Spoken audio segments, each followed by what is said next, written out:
Join us right now to give us a little more insight. Jumping on the Rude Guest Hotline is our pal Tarik El-Bashir from Monumental Sports. Hey, Tarik. Good morning, fellas. What's up? Are you on your way back? No, I flew in last night. I'm actually on my way back to the studio in D.C. Oh, okay. But yeah, I left at like 7 o'clock last night. Gotcha. Yeah. Could you have scripted a better finish here these last few days? I guess if it would finished at home, maybe. But other than that, it was friggin' perfect.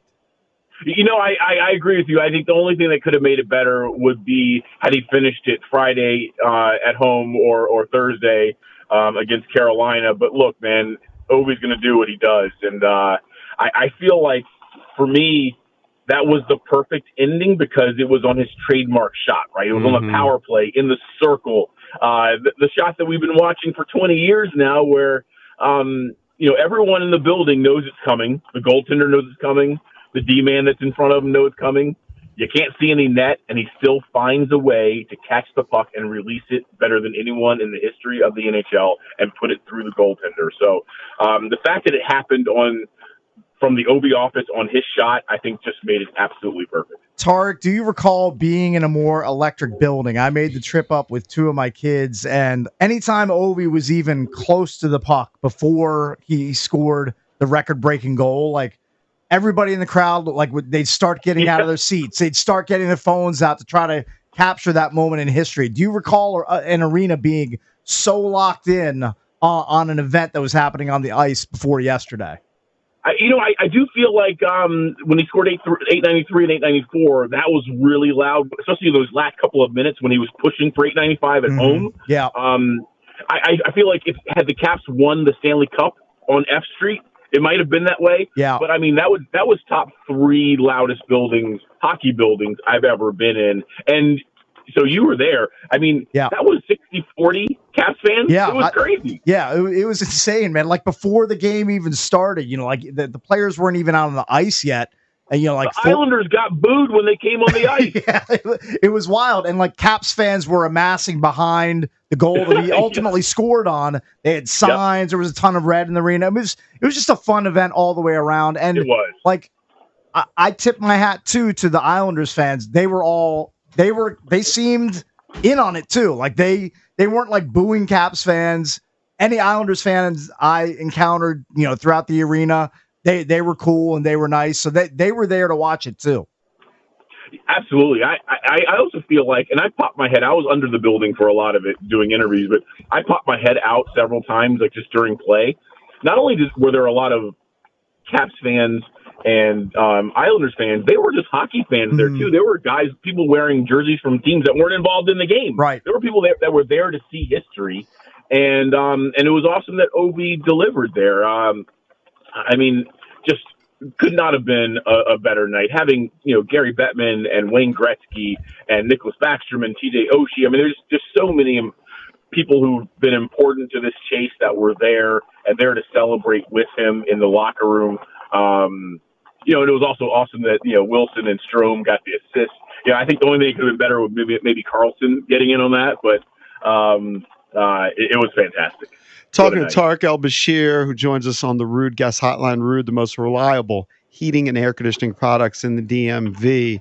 Shifting kind of towards the team aspect of it, do you think the chase was exhausting to the team and has affected them on the ice somewhat as they seem to be slumping a little bit?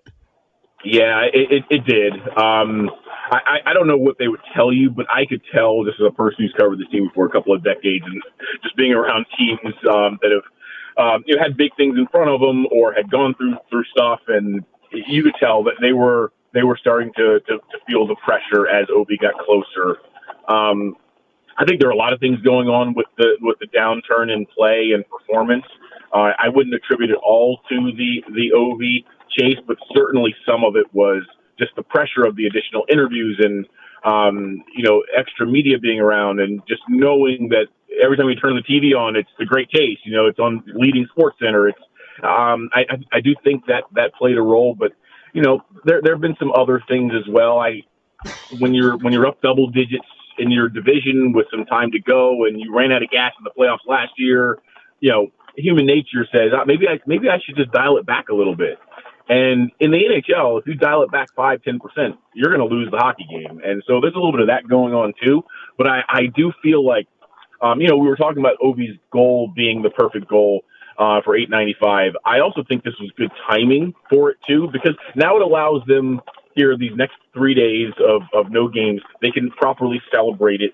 And on Thursday night, I'm sure the Caps are going to do something wonderful for Ovi at Capital One Arena. But then you'll still have time, right? It didn't happen in the last game of the season. You'll have time to celebrate it properly, but then recalibrate and get yourselves locked in for the first round of the playoffs. My concern all along was that he was going to do it like April 17th in Pittsburgh, right? And then there would be like the air out of the balloon, and then they would have to get ramped back up for the playoffs 48 hours later. But now they've got time to enjoy and savor the milestone, but also get their game in order because they have some work to do here. Joined by Tarik El-Bashir, Capitals insider for Monumental Sports Network. So I'm getting a little ahead of myself here because I know we have a hopefully long Caps playoff run ahead of us. But what do you think the future is for Ovi? He has 1 year left on his deal. I think with the team being as good as they are, I think it's a certainty that he comes back for that last year of his contract. I mean, I don't know whether he would be open to signing an extension. That's a little too far down the road, but what do you think his future holds specifically about does he fulfill that last year of his contract next year? That's a great question and everyone's talking about it. Everyone around the team, outside the team, around the NHL, everyone's talking about it. My sense is that the fact that the team is good now and is projected to be good again next year. I mean, essentially the entire team comes back. The only UFA that still needs to be re-signed is Nick Dowd, and I assume that's going to happen at some point here. Ovi wants to win another Stanley Cup. If they were to win the Cup this year and he broke Wayne Gretzky's record, would that impact things? Maybe. But then he's still an intensely competitive guy, and having this now behind him and a potentially long playoff run in front of him, and knowing that the team should still be good next year. Oh, and there's 9.5 million reasons to come back next year as well. That's a whole nother generation of Ovi juniors that don't have to work. I think there's a lot of motivation for Alex to keep going. And you know what? 900 is a big number too. He probably isn't thinking about this at the moment, but he wants to get to 925 or 930 and make sure that Austin Matthews and Leon Draisaitl and those guys can never catch him, right? And he still loves playing the game. Just watch him. Look at the slide on his stomach. Look at the jubilation with his team guys there on the ice. He still loves playing the game, being in the locker room, being the captain, being the center of attention. So that's a long-winded way of saying, short of them winning it all this year and him riding off into the sunset with a storybook ending, I'm expecting him to come back next year and honor the last year of his contract. I do not think he will sign an extension. I think next year will be his final year. And then is it just assumed that he's going to go play in the KHL for a few years? That's what I keep hearing. That's kind of how it works. I mean, Ovi is so big in Russian hockey that he could, if he didn't want to or he physically couldn't, I think he could probably wiggle his way out of that. But we've seen that with other players, Fedorov and I'm trying to think of Datsuk and Kovalchuk. Those guys all went back and played for the teams that were their club teams as kids for the most part, and then became figurehead GMs or coaches afterwards. So yeah, I absolutely could see Ovi play next year and then go back and score 35, 40 goals in the KHL with Moscow Dynamo and then become the general manager of a hockey team. I could absolutely see that. Tarik, I thought it was a cool moment on Friday when Wayne Gretzky went into the locker room and he kind of shared a joke with Ryan Leonard, who got his first career goal on the empty netter. As kind of a novice hockey fan, casual hockey fan, I don't necessarily have the eye that you have. Tell us what Ryan Leonard brings to this team. Oh my goodness. He has really been surprising to me. The jump from NCAA to the NHL is a massive leap. It's bigger than AHL to NHL by a lot. And the fact that he stepped right into playing against grown men who have, dad strength from straight from playing against, college kids in NCAA and performing the way that he does or has been, I think, really eye-opening and heartening for Capitals observers. Because no one knew whether he was going to be able to keep pace and make an impact on a game, and he has. That's it. It hasn't been perfect. He's not out there skating around everyone and scoring goals yet. He had that nice empty netter, but I mean, he's physical. He's tenacious. He's not afraid to, mix it up and get in there. He goes hard to the net. I mean, there are some defensive details that are going to have to get cleaned up. But he's 4 games into his NHL career, and what a ride it has been for him. Could you imagine? Yeah. You just got bounced in the NCAA tournament. You were the number 1 seed, so you're all disappointed. You sign your contract, you show up in Washington, and you walk right into the Great Chase. And then you score a goal in the Great Chase and get congratulated by Wayne Gretzky in the locker room afterwards. He has to be like, what just happened? Yeah, no doubt. Life heater for that guy. So Tarik, I asked you this before last time I think we had you on the show, and I was just kind of looking at the Vegas futures of all the teams that they put the odds on to win the Stanley Cup. And at the time, I think the Caps were probably 7th or 8th on this list, and currently they are 7th. And I'm just wondering, there are teams like Toronto are ahead of them, Florida's ahead of them, Carolina's ahead of them, Dallas is ahead of them. I'm just wondering, why do you think they're not getting the national love in the Vegas markets? Yeah. Because they've got 108 points or 107 points.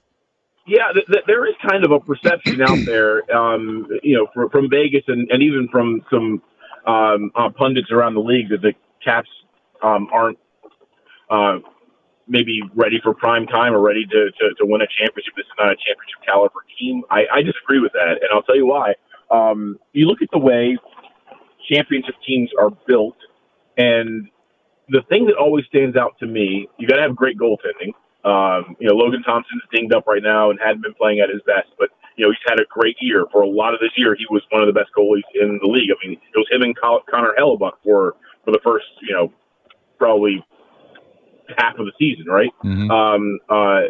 Charlie Lindgren is playing really well for the most part, but then it's the depth of a team that really stands out to me. The Capitals don't have like a superstar who has to drive the bus and or a group of superstars, 3-4 players like Edmonton, and then have a big drop off to that next group of players. The delta between the top players on the Capitals and the rank and file, shall we say, the third and fourth liners, it isn't that big, and that's what helps teams in the playoffs. When you're facing a team in the playoffs, you're able to focus on shutting down the top guys. And sometimes the top guys kind of cancel themselves out, and you got to rely on, your depth players, your role players to really carry the load at certain times. And the Capitals' depth players, their role players, are better than most teams' role players. So go ahead and shut down Ovi and Strome, and Dubois and Mangiapane might get you, right? Shut down those two, and Nick Dowd can score a big goal for you. Beauvillier can score a big goal for you. Ryan Leonard is going to probably play a decent-sized role for them. Also, and I would say the final component is the defense.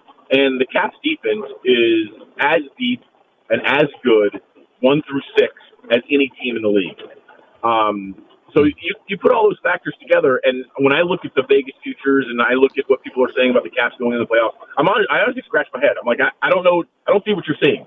Yeah. I don't see what they're seeing. I see a team that should have as good a chance as any team in the league at making a run at the Stanley Cup.